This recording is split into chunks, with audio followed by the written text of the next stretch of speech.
Bom, boa tarde, boa noite a todos. Alguns lugares já está escuro, alguns lugares ainda não. Sejam todos bem-vindos a mais um webinar ISD na Prática. O tema hoje é o relatório como sistema de gestão, que nós costumamos sempre falar nos nossos cursos.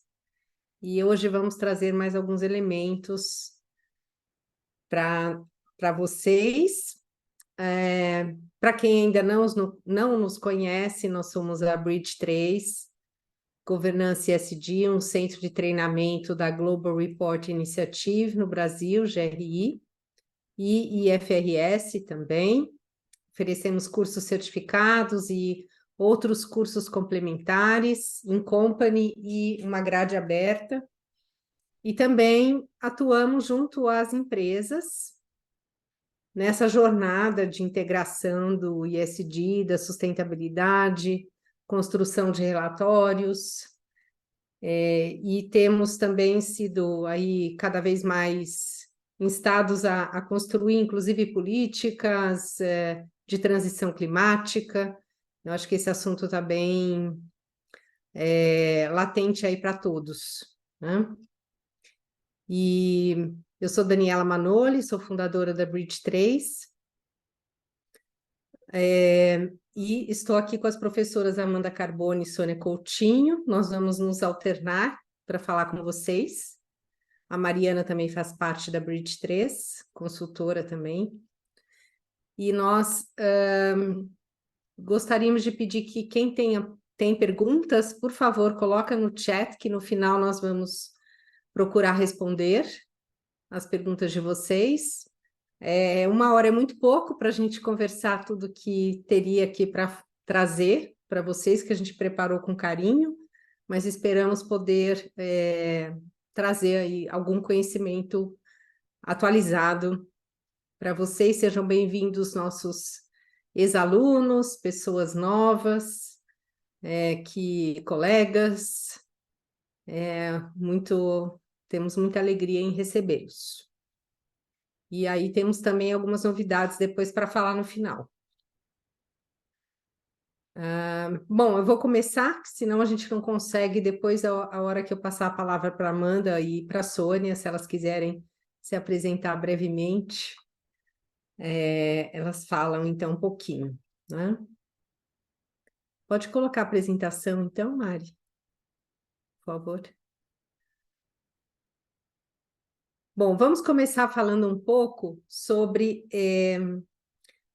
a gente gosta sempre de trazer um pequeno histórico, né? E dessa vez a gente vai se concentrar nesse assunto do relatório como sistema de gestão e como o relatório evoluiu ao longo do tempo, né? Vamos passar aqui, então. Como surgiu esse anseio, né, por uma maior transparência, por relatórios mais robustos, que trouxessem informações principalmente para o mercado financeiro, né? O mercado financeiro é sempre um grande propulsor das mudanças, né? Ao longo da história, a gente sempre teve esses exemplos, né? E no relatório corporativo não foi diferente, né? A gente teve... pode passar, Mari, por favor? Acho que vocês acompanham aí a história, né? Nós tivemos uma crise muito grande entre 29 e 39, que foi a depressão nos Estados Unidos, né? O crash da Bolsa, seguido de uma depressão muito grande, e foi um momento também de virada para a questão dos relatórios corporativos, onde teve um movimento de maior transparência e relatórios mais robustos, né? E ao longo dos anos, né, a gente foi progredindo, não evitou-se aí muitos escândalos, né, ao longo da história. A gente ainda continua tendo, né? Então esse clamor aí por transparência continua, essa luta por uma maior governança também, e por isso a importância de que os relatórios reflitam realmente o que acontece nas organizações, né?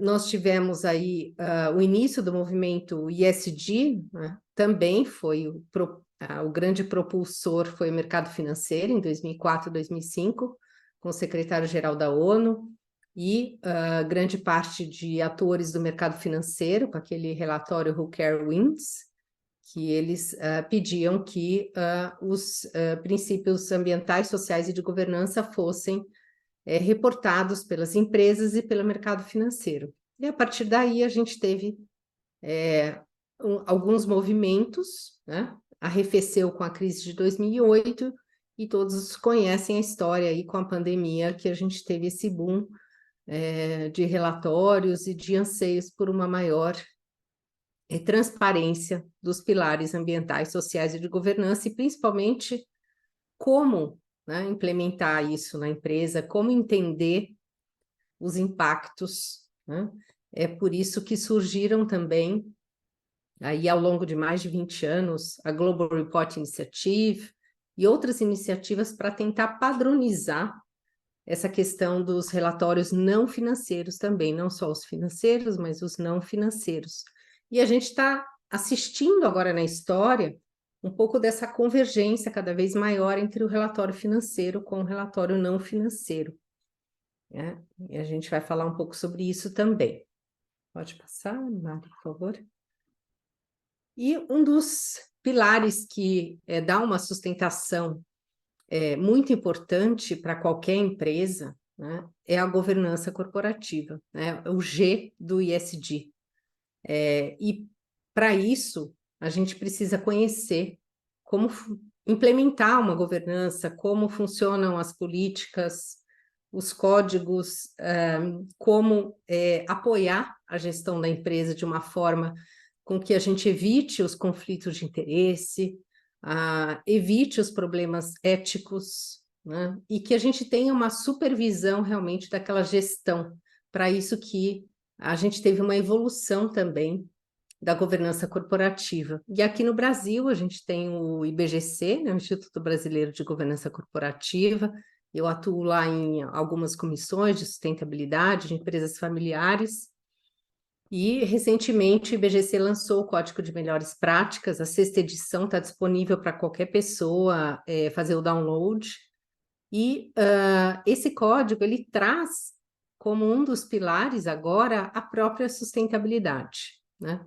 Então, foi bem interessante essa revisão, que inclusive se baseou em códigos do mundo todo, e ele serve para qualquer tamanho de organização, qualquer tipo de organização, qualquer tipo de governança também. Você pode ter desde um conselho de administração, mas você pode ter um conselho consultivo, mas é importante que a gente tenha uma supervisão da gestão da empresa, que trabalhe, né, entre o acionista e a gestão da empresa para estabelecer todas essas políticas e melhores práticas.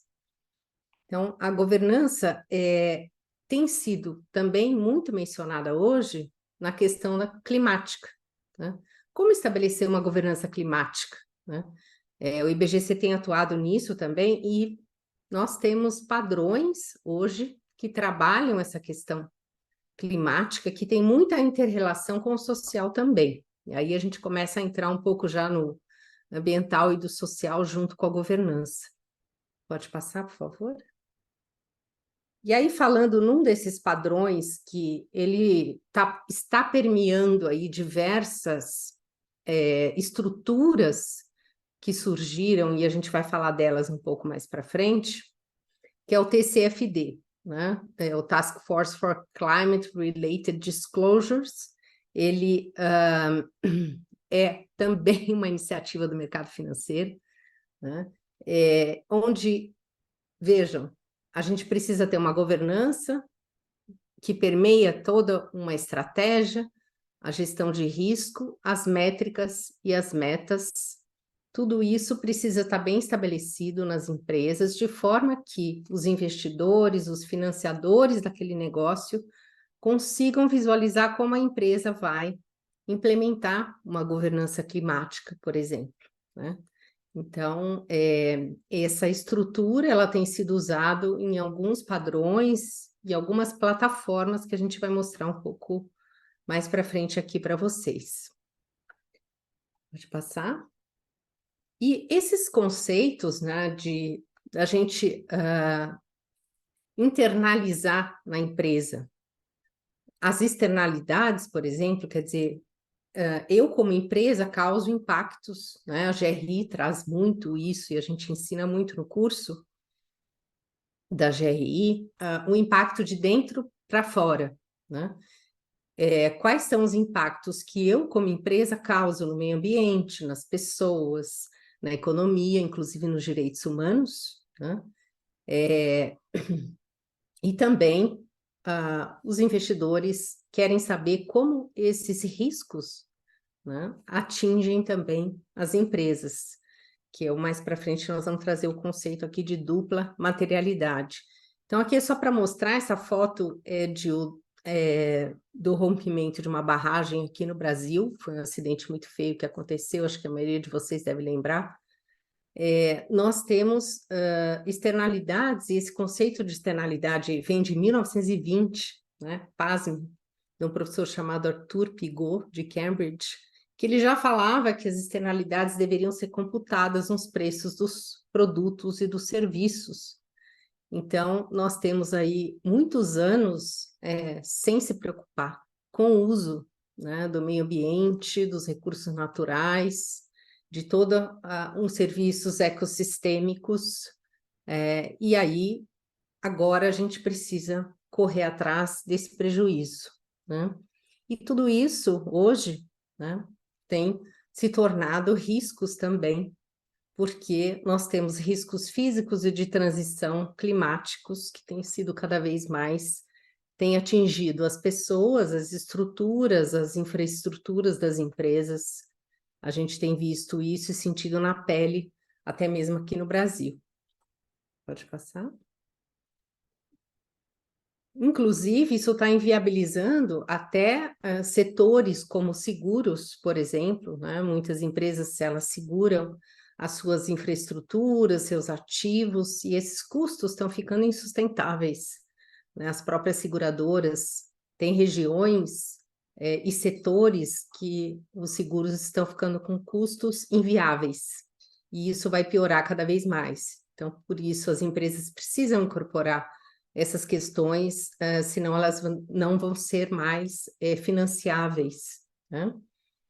E onde entra aí a importância da gente ter todas essas questões medidas internalizadas, né? Por meio de um relatório, né? Que ele vai entender todos esses impactos. Pode passar, Mari, por favor?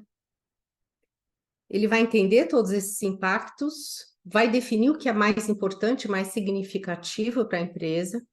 Aí nós vamos ter todos os nossos indicadores, conteúdos e estabelecer metas para poder fazer uma evolução de todas essas questões que afetam o negócio e que o negócio afeta também, né? Então, o relatório, ele ajuda, né? Ele é esse sistema de gestão para ajudar a empresa a se dedicar ao que é mais significativo, né? Por isso que a gente chama que o relatório é um sistema de gestão. Com isso, eu volto com vocês daqui a pouco e vou passar a palavra para a Sônia. Oi, pessoal, boa noite. Eu sou a Sônia, né? Sou professora de RI, Relato Integrado, sou professora de indicadores, tanto no setor público quanto privado, na universidade. Tenho um percurso grande na academia e na área socioambiental. Bom, resumindo, é isso, estou aqui à disposição. E pegando um pouco o gancho da Dani, por que é importante relatar? É importante, por todas essas questões da empresa se conhecer, se colocar em comparação com outras empresas, melhorar a sua atuação, melhorar a sua gestão, conhecer seus impactos. Em paralelo, que é importante, mas não é a única coisa importante, né? Porque as empresas mais que estão iniciando, né, que a gente fala assim, o percurso histórico da maturidade empresarial, ela começa com aquela maturidade de regulação, né, que só segue a regulação. E hoje a gente sabe que as empresas protagonistas vão além disso, né? Mas, de qualquer forma, a regulação está batendo às nossas portas, né? Então, a gente já tem, já há algum tempo, né, desde 2016, o Estatuto das Empresas Públicas, Economias Mistas e suas subsidiárias, né, que já tinham, né, e isso não é uma obrigatoriedade, a gente percebe ali que fala que elas devem observar alguns requisitos de transparência, né? Então, trazer a transparência, a questão da governança corporativa, né? E fala da divulgação anual de um relatório integrado ou de sustentabilidade. Veja, isso desde 2016 está sendo trazido aí para as empresas públicas e sociedades de economia mista, que entram várias empresas, principalmente as empresas de saneamento, né, estão aí dentro, enquanto não privatizadas, elas estão nessa categoria. E aí, além disso, né, se essas empresas ainda forem abertas, elas têm que seguir aí as questões da resolução da CVM, que é a Comissão de Valores Mobiliários, né, que em 2021, né, ela traz o famoso relate ou explique, né? Então, aí sim é uma obrigatoriedade que as empresas listadas na Bolsa, né, elas reportem as questões de ESG ou justifiquem por que elas não estão fazendo isso, né? Isso é uma obrigatoriedade. Houve uma alteração grande no formulário de referência, né, trazendo muito mais informações de aspectos ESG, né? E aqui a gente põe uma sugestão, porque quando fala de relato integrado e de sustentabilidade, a gente obviamente, pensa, né, no próprio a estrutura do relato integrado e dos padrões, das normas e padrões GRI que se complementam e que estariam dentro do que está pedindo a regulação nacional. Pode passar, por favor? Depois, a gente tem recente, né, a circular SUSEP, né, que é do setor dos seguros, né, e fala aqui também que a cada exercício, até 30 de abril, deve elaborar e divulgar um relatório de sustentabilidade com início, né, em dezembro de 2022, que foi quando saiu, entrou em, em entrou em vigor essa circular, e a partir de então, gradativamente, essas empresas vão ter que fazer isso, e isso não me parece que está como uma orientação, e sim como uma obrigação, né? E aí, muitas dessas informações que devem ser trazidas, esses conteúdos, eles são muito relacionados aos riscos climáticos. E o TCFD é um das estruturas que são mencionadas de importância nesse setor. Depois nós vamos ter um projeto de lei aí que vocês devem estar acompanhando, que está caminhando, passou no Senado, ele foi aprovado no Senado, está indo para a Câmara para ser aprovado na Câmara, que é o projeto que regulamenta o mercado de carbono no Brasil, né? E aí, dentre muitas coisas que eles trazem, né, esse projeto de lei, tem uma que chama a atenção, que eles falam que aquelas empresas que emitem acima de 10 mil toneladas de CO2 por ano, elas têm que ter um plano de monitoramento e um relatório de emissões e remoções de gases do efeito estufa. E aquelas que têm mais de 25 mil, além disso, vão ter que estabelecer elas vão ter uma limitação aí de emissões na linha de produção. O que a gente quer dizer com isso? É o nosso inventário de emissões? Sim, o inventário de emissões pode vir em forma de um relatório, mas o que a gente vê é que as normas do GRI, tanto o relato integrado e o TCFD, eles conjuntamente, eles dão aí um mapa de você não só trazer a transparência, esses dados, né, esses indicadores de emissões, mas também mostrar outros conteúdos, em especial como isso é gerido, né, como a empresa gere e como isso está relacionado com as outras áreas da empresa, né, a área de energia, a área de pessoal, de crescimento, a estratégia. Então, não, a gente acredita que só o inventário não seria um relatório, né? Ele poderia gerar um relatório, mas não seria tão completo quanto se trazer essa figura completa, né? E, por fim, nós temos essa resolução do Banco Central do Brasil, a 139, né? A instrução normativa, são duas coisas, uma resolução e uma instrução normativa de 2021, né? Que também está requerendo para divulgação, aí falando em instituições financeiras como um todo, não só seguradoras, a questão de um relatório de riscos e oportunidades sociais, ambientais e climáticas, considerando as dimensões, né, que o TCFD ele traz as dimensões, né, que a Dani comentou no começo, para o relato, né? Então, por aí a gente vê a importância, né, e a obrigatoriedade da regulatória que está batendo às nossas portas, né? Pode passar. E aqui a gente traz a questão da comunidade europeia, né?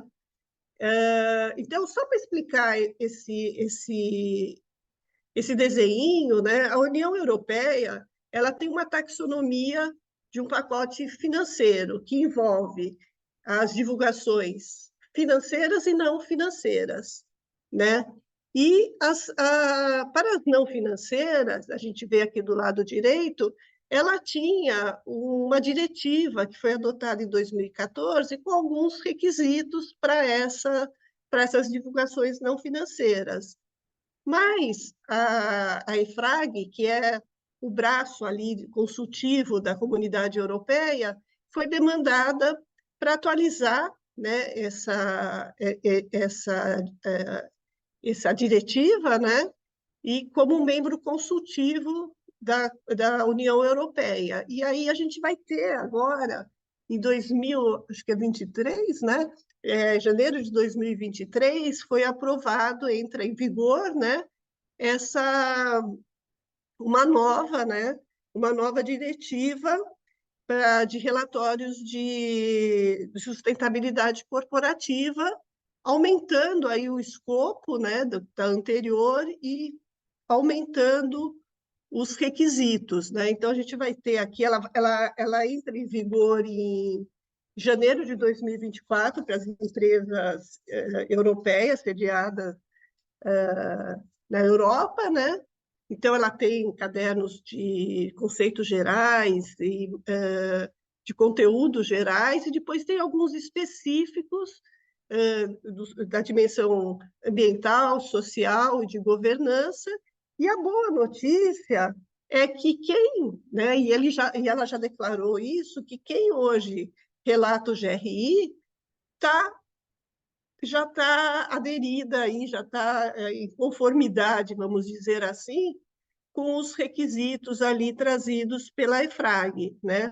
E também junto se eu não me engano, o S1, né, do ISSB, que é do IFRS, que é o braço da sustentabilidade também. Então, o que a gente quer dizer com isso, né? Entrou uma nova diretiva europeia de relatórios não financeiros e ele está absolutamente, como é que se poderia ser a palavra? Ele está se harmonizando completamente, tanto com o ISSB quanto com o GRI, né? Então, o que a gente não deve se preocupar muito com isso, mas ficar atento, né, de como isso vai ocorrer na prática, né? Como é que essa, como fala o jesuíno, né, essa interoperabilidade vai ocorrer na prática, né? Pode passar? Aí eu passo para você, né, Dani? Sim, então, complementando só um pouco do que a Sônia falou, uma das mudanças que essa diretiva da Comunidade Europeia vai trazer é que, em vez de 11 mil, vai aumentar para 40 mil empresas impactadas por essa nova diretiva, e ao longo dos anos, eles vão chegar nas pequenas e médias empresas e em toda a cadeia. Então, todos que exportam para a Europa, ou que fazem parte da cadeia, ou que são braços de multinacionais europeias, vão precisar se adequar a essa nova diretiva da Comunidade Europeia.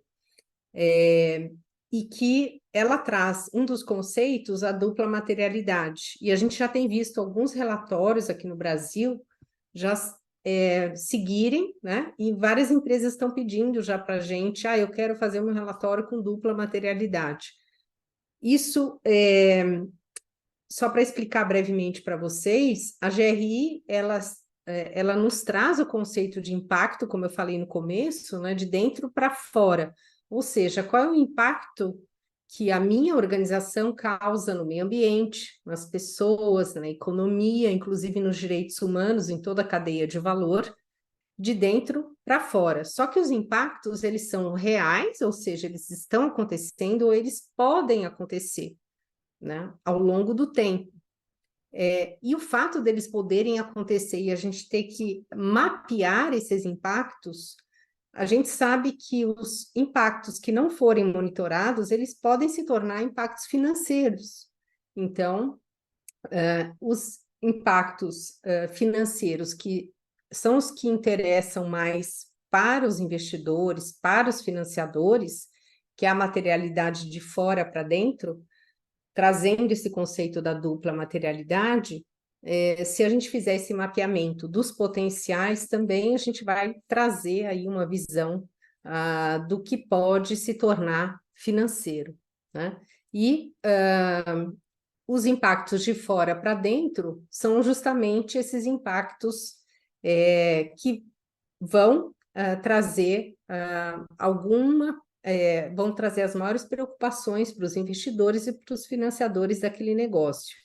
E todos eles têm falado, né, e têm trazido, né, que as empresas precisam se preocupar em cuidar dos seus impactos também, para que eles não se tornem financeiros, né? Então, só falando rapidamente desse conceito aqui, para vocês, que essa diretiva da Comunidade Europeia traz, né, e a gente vai também trazer um pouquinho dessa nova norma de sustentabilidade do S1 e S2, que também fala da dupla materialidade. Na verdade, fala mais da materialidade financeira, né? Mas ele considera que a empresa pode adotar conjuntamente outros padrões ao mesmo tempo. Pode passar?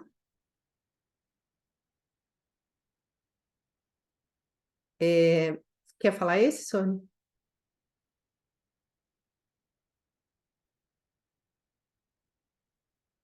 O que é que eu falo?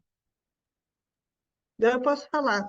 Então, aqui o olhar, né, aonde o GRI se coloca e o relato integrado aí dentro da questão das iniciativas jurisdicionais, né?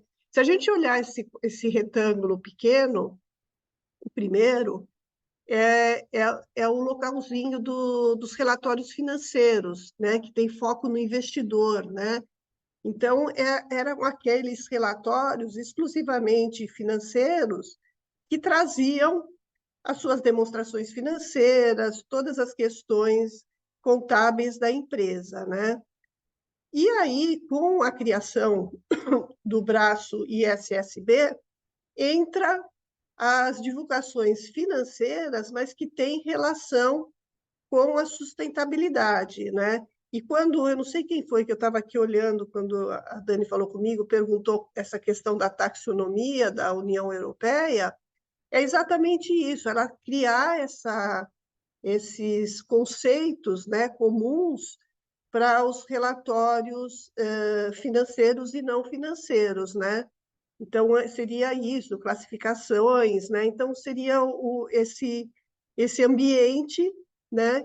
E o relato integrado, ele, ele traz essa estrutura que abrange as divulgações financeiras, né? Relacionadas à sustentabilidade, mas também as questões financeiras não relacionadas à sustentabilidade. Então, ela soma essas duas perspectivas, são as duas, né, são com foco no investidor, né, só que elas trazem uma estrutura de pensamento integrado, né, como a empresa, a partir dos seus capitais, ela vai criar valor ao longo do tempo, ou reduzir valor ao longo do tempo.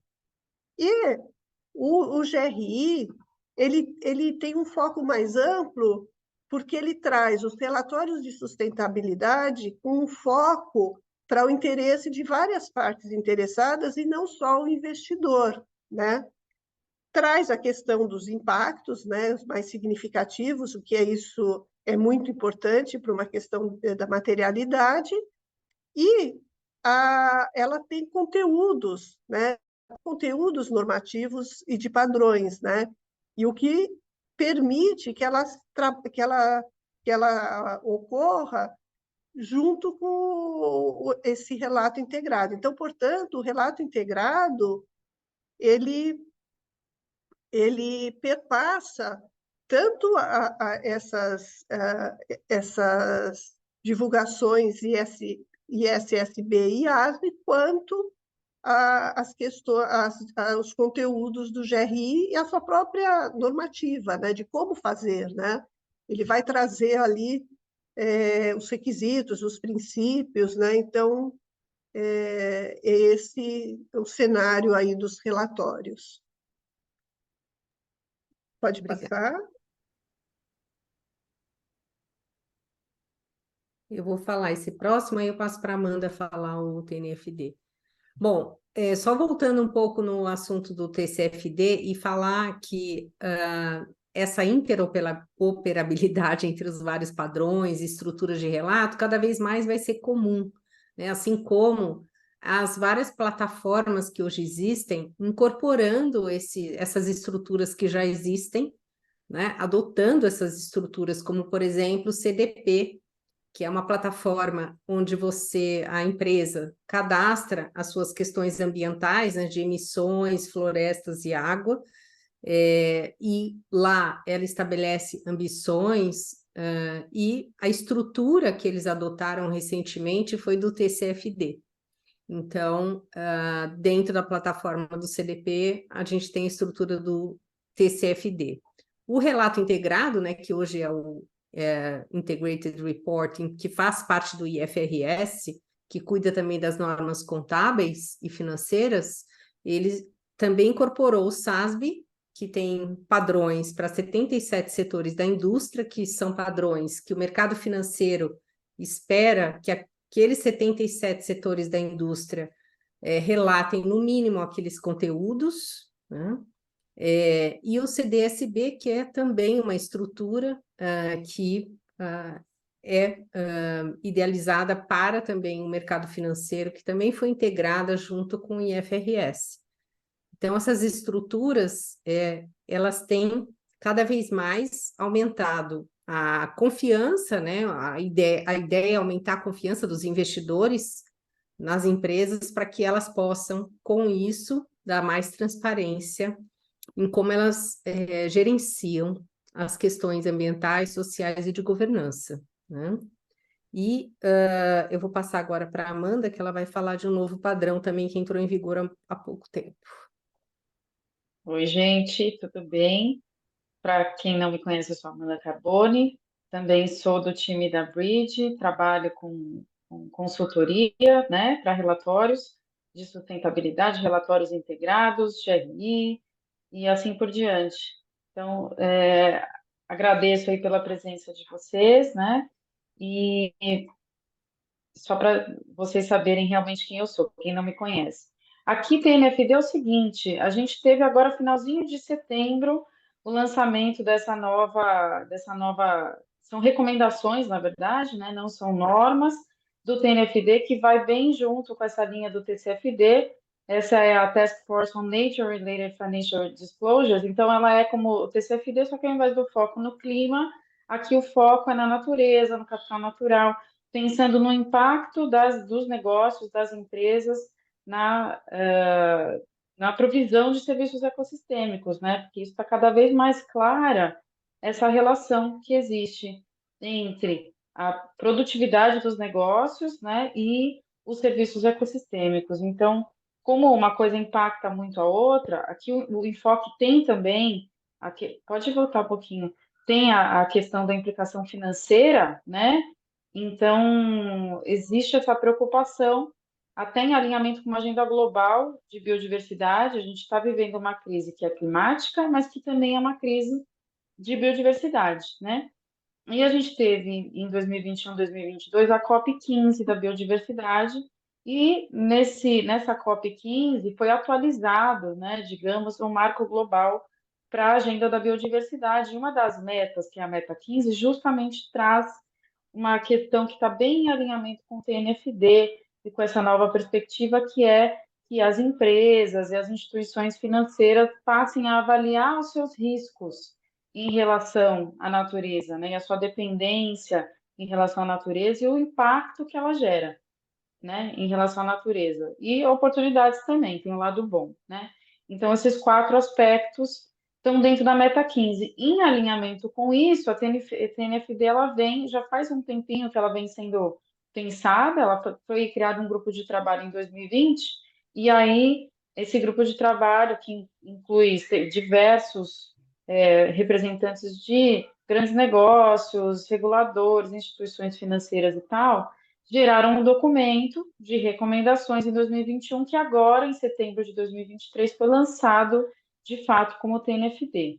São recomendações, né? Então ainda não tem um caráter vinculativo, mas existe assim um posicionamento bem importante do TNFD no mercado, e todas esses grandes organismos aqui que estão nesse ecossistema dos relatórios, né, desses frameworks, eles têm sinalizado um alinhamento com a TNFD. Então, a CDP, por exemplo, é um que já também se posicionou falando que já busca esse alinhamento, inclusive para 2024 já pensa em ampliar o escopo dos questionários para também abarcar questões que estão no TNFD. Está em alinhamento com a S1 e S2 do IFRS, que a Daniela vai trazer no próximo slide. Está em alinhamento com o EFRAG também, com essa nova diretiva europeia para os relatórios. Está em alinhamento com o GRI, né, porque tem, de alguma forma, uma coisa...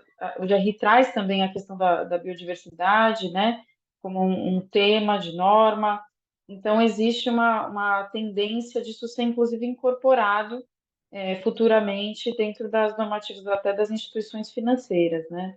É um campo importante aí. Então, é mais um elemento para esse grande cenário de novidades, né? Para os relatórios de sustentabilidade e para os relatórios integrados.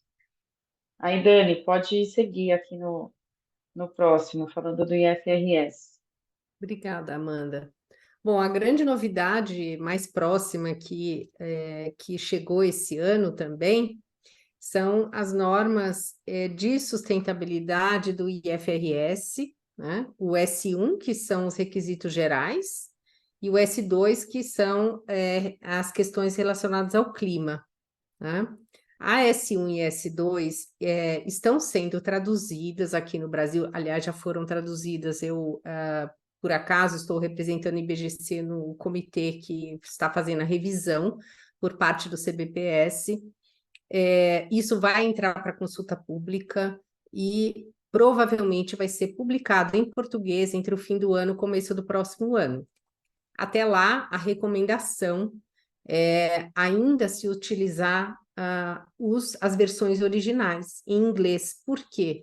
Nós vamos ter a adoção de vários termos, né? Assim como a GRI, nós aguardamos a tradução sair publicada aqui no Brasil, com vários termos novos nessa nova versão.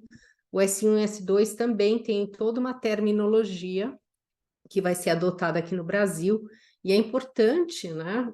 Só fazer um alerta para vocês, não utilizem traduções não oficiais, tá? Caso vocês queiram conhecer o S1 e S2 por enquanto, leiam a versão original até que saia a versão oficial pelo IBRACON, tá? Então, o S1, ele basicamente ele é um guia geral, onde ele segue a estrutura do TCFD, mas ele fala bastante sobre a questão da materialidade, o que importa na materialidade, na visão dos investidores, a visão financeira, os riscos, as oportunidades, e para isso também é trazida a estrutura do TCFD, o pensamento integrado, o relato integrado, né, são também intercambiáveis. A própria GRI é mencionada também para trazer essa outra visão, né, da materialidade de dentro para fora, para evitar que a empresa não monitore as questões que ela impacta também.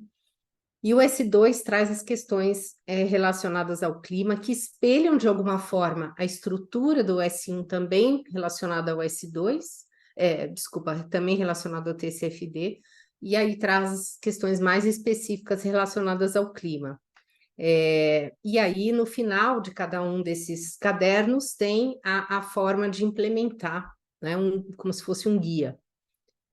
Então, a CVM já soltou uma publicação recomendando para as companhias abertas adotarem de forma voluntária ainda, a partir do ano que vem, as edições originais ainda, utilizando os originais em inglês, porque ainda não se tem certeza de quando vai sair a versão em português. Então, para quem quiser conhecer mais, utiliza por enquanto as versões em inglês que estão no site do IFRS, né? Então, aqui é só para trazer aí um panorama para vocês de como está essa questão do S1 e S2 aqui no Brasil. E aí eu vou passar a bola de volta para a Amanda. Então, vamos lá. E aí, a gente vê aqui nesse gráfico de um estudo do IFAC, né, que é a Federação Internacional dos Contadores, que é um estudo que pegou, assim, 1.350, se não me engano, empresas em nível mundial e analisou como é que elas estão fazendo os seus relatórios, se elas fazem asseguração ou não, que normas que elas utilizam. E aí a gente tem esse gráfico que mostra para a gente um pouco desse crescimento entre 2019 e 2021 do uso combinado de normas. É para reforçar que esse monte de normas que acaba pipocando, sendo atualizado, entrando, eles são normas ou frameworks, enfim, que podem ser combináveis, né? Quando você responde a um, atende a um, você muitas vezes já tem possibilidade de atender a alguns conteúdos ou normativas de outros, né? Então, de alguma forma, eles podem ser combinados, e isso é cada vez mais comum. Foi de 68% para 86%, né, por cento aqui, de empresas dessa grande amostra que estão fazendo uso de mais de um framework, que usam GRI mais SASB, por exemplo, né? Essa combinação é bem comum, o GRI, relato integrado. E agora acho que com certeza a gente vai ter ainda outras mudanças, né? Com aumento no uso de algumas das normas, como o TCFD, que também tem crescido um pouco nesse cenário, né? E pode passar. A gente tem aqui o mesmo estudo, só que agora para as 50 maiores empresas no Brasil.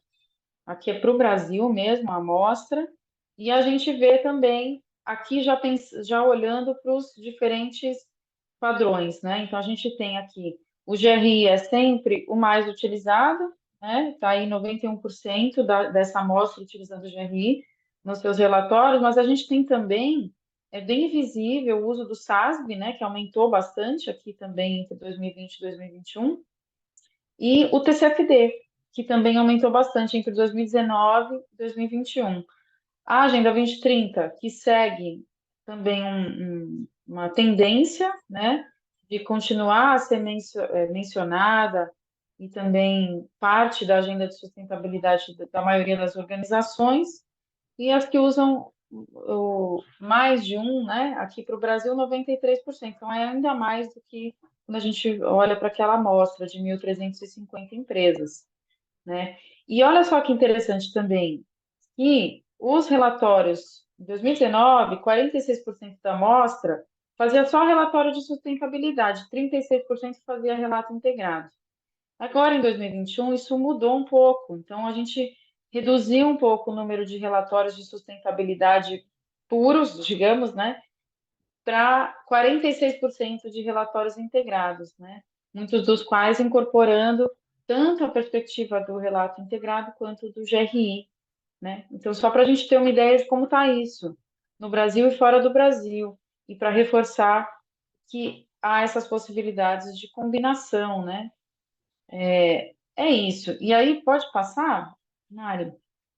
A gente termina, quer dizer, quase termina, reforçando o papel do GRI, né? Nessa história toda, o GRI, que, como a gente viu naquela figura dos blocos, ele tá como o guarda-chuva, digamos, né? Porque ele tem uma visão mais ampla da sustentabilidade. Ele traz, ele convida as organizações a trazer essa visão dos impactos da organização na sociedade, no meio ambiente, e na economia. Isso faz com que o GRI ele tenha uma amplitude maior, né, para a gente falar de sustentabilidade.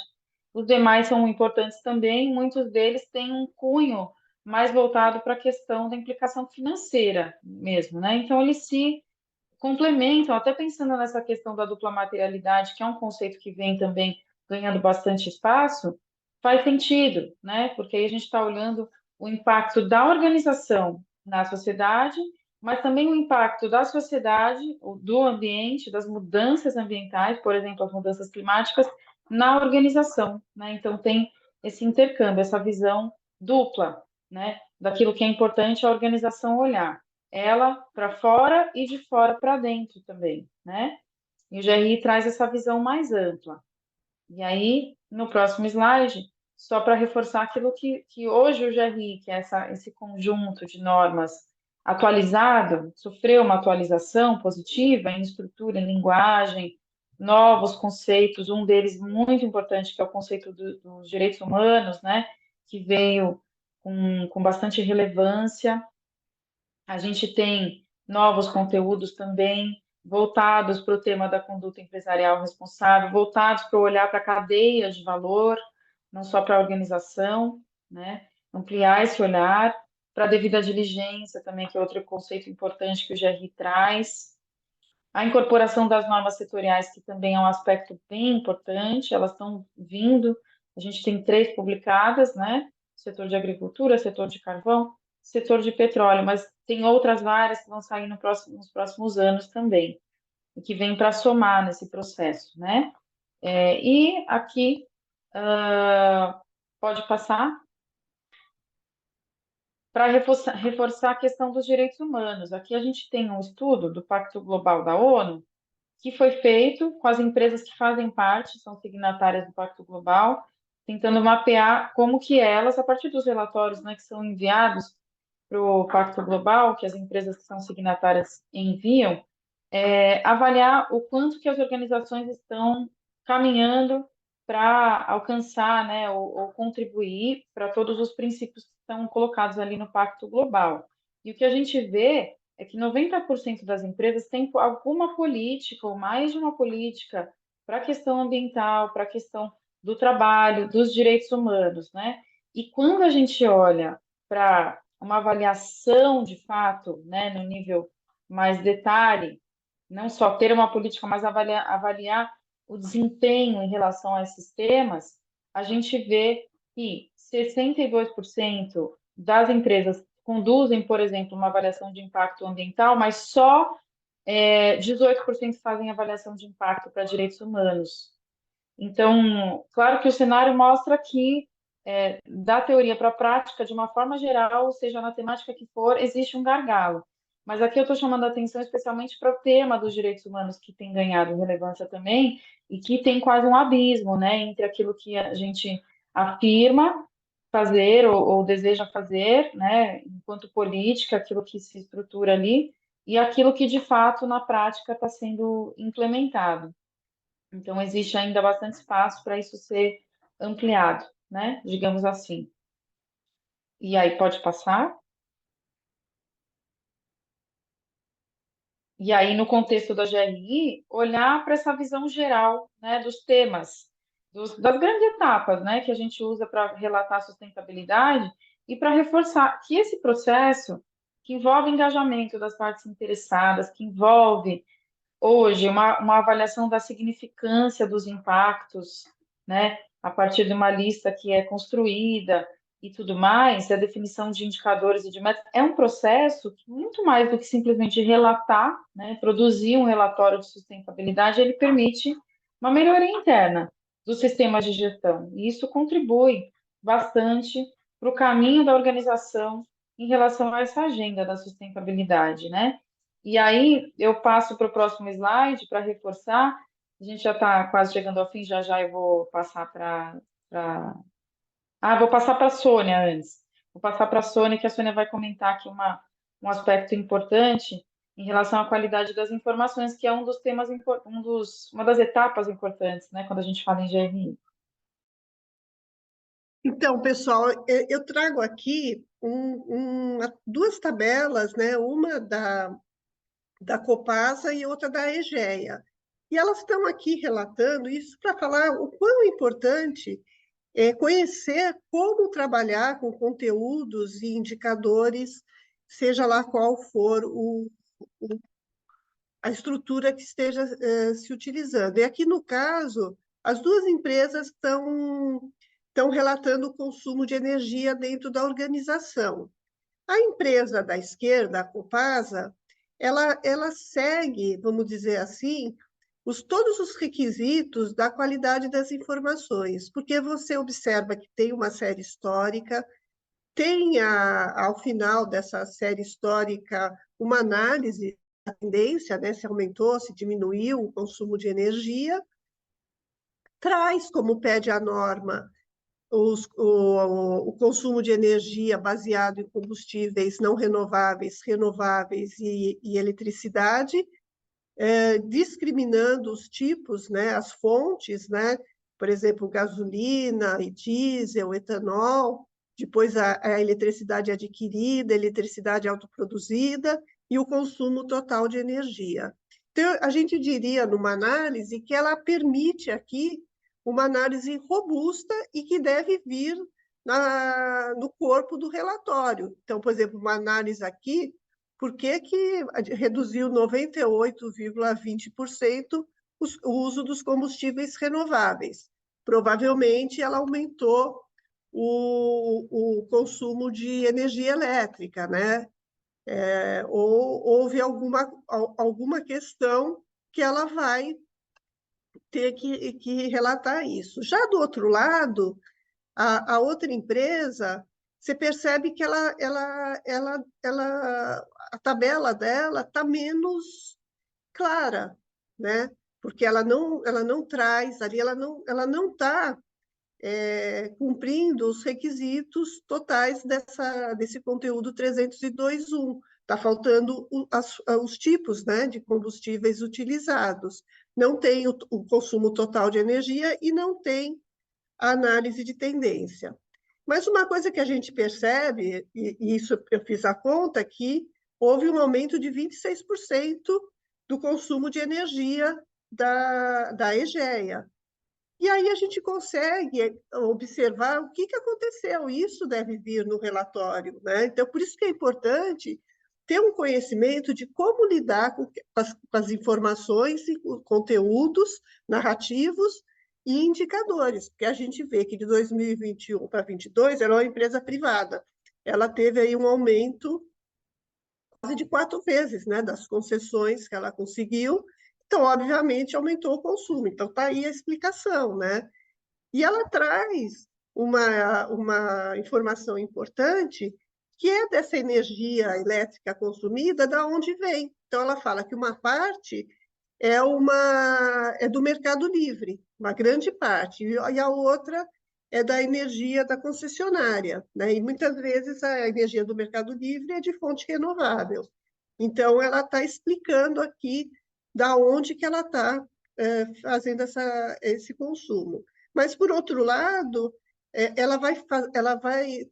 o leitor vai ter que fazer as contas, né? Coisa que aqui a Copasa traz muito claramente a tendência, a soma total, né? Então, isso é para trazer a importância, né, de se saber mexer com essas unidades, com essas medidas e entender exatamente o que ali aquele conteúdo está sendo pedido e como fazer chegar a informação de uma forma clara e comparável. Pode passar? É muito bom, e só para reforçar que tem um curso de indicadores que a professora Sônia e a professora Amanda ministram, tá? Que é justamente sobre esse assunto que a Sônia estava falando.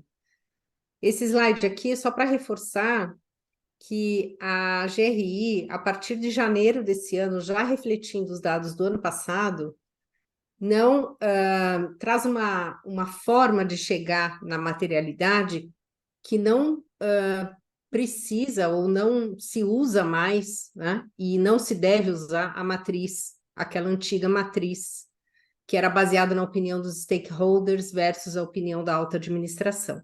A análise agora ela é feita por significância, severidade, probabilidade. Quem já fez o curso aqui conosco já passou por esses passos, né, na materialidade. Quem ainda não fez, a gente recomenda, né?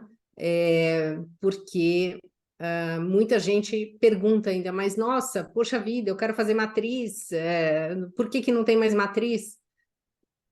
Quem faz o curso entende muito bem por que não tem mais, né? E a gente explica também para as empresas que a gente faz consultoria como funciona agora para chegar na lista de temas materiais. E todas essas novas estruturas que a gente vê, IFRS, TCFD, ninguém mais fala dessa tal de matriz. Então, aqui é só para reforçar que mudou, né? E assim como mudou, a gente tem que estar em constante evolução também, para entender essas novas formas de chegar nesses impactos mais significativos, né? Pode passar, Mari, por favor? Como a gente falou no começo do evento, nós estamos terminando, gente, só faltam 2 slides bem rápidos e uma conclusão aqui. Quem puder ficar mais uns minutinhos, a gente agradece, e aí a gente vai também ouvir vocês aqui nas dúvidas. Como o relatório ele é um sistema de gestão, ele precisa refletir o que está acontecendo exatamente na organização, na empresa. Então, é muito importante que a gente tenha um propósito muito claro na empresa, que ele seja permeado por uma cultura que esteja impregnada em todos os níveis da organização. Nós temos que entender qual é a estratégia, né, da empresa a médio e longo prazo, porque quando a gente chega nessa fase aí dos indicadores que a Sônia mostrou, nós precisamos saber aonde a empresa vai chegar, esse roadmap que fala aqui, quando ela quer, por exemplo, ser carbono zero, como ela quer diminuir as emissões, quais são as metas também sociais, de governança, para que a gente possa fazer esse caminho, estabelecer essa jornada ano a ano de como as metas vão ser atingidas. Então, qual vai ser a governança para tudo isso, né? Então, por isso que a gente chama o relatório como um sistema de gestão, que ele vai justamente refletir toda a gestão que é feita na organização. É um trabalho que ele vai muito além, né, da gente colocar no relatório só o que muitas vezes a norma exige, né, mas é refletir realmente o que acontece na empresa. Pode passar? Então, para isso, a gente precisa perguntar, né, na nossa organização, ou se você é consultor perguntar para a empresa quais são suas ambições, aonde você quer chegar, né? Nós temos a Agenda 2030, né, os 17 Objetivos de Desenvolvimento Sustentável, que se desdobram em 169 metas, como uma bússola, que agora é só médio prazo, porque faltam 6 anos e meio, o CDP, que, como eu falei, a gente pode estabelecer metas ambientais, o Science Based Target Initiative. Então, temos várias plataformas para estabelecer ambições que ajudam a desenhar essa estratégia a médio e longo prazo da organização, para que a gente possa fazer essa jornada de transformação. Pode passar? Aqui é só para mostrar para vocês a nossa agenda dos próximos cursos. A gente tem um curso começando semana que vem, que é esse de indicadores para relato de sustentabilidade, que a Sônia e a Amanda são as professoras. Temos um workshop de materialidade, porque justamente é algo que gera muita dúvida, né, no curso, e aí a gente pratica bastante nesse workshop de 9 horas. Temos mais uma turma do curso de normas e padrões, agora no fim de novembro, e temos outros cursos complementares e outras formações, convidamos vocês a conhecer.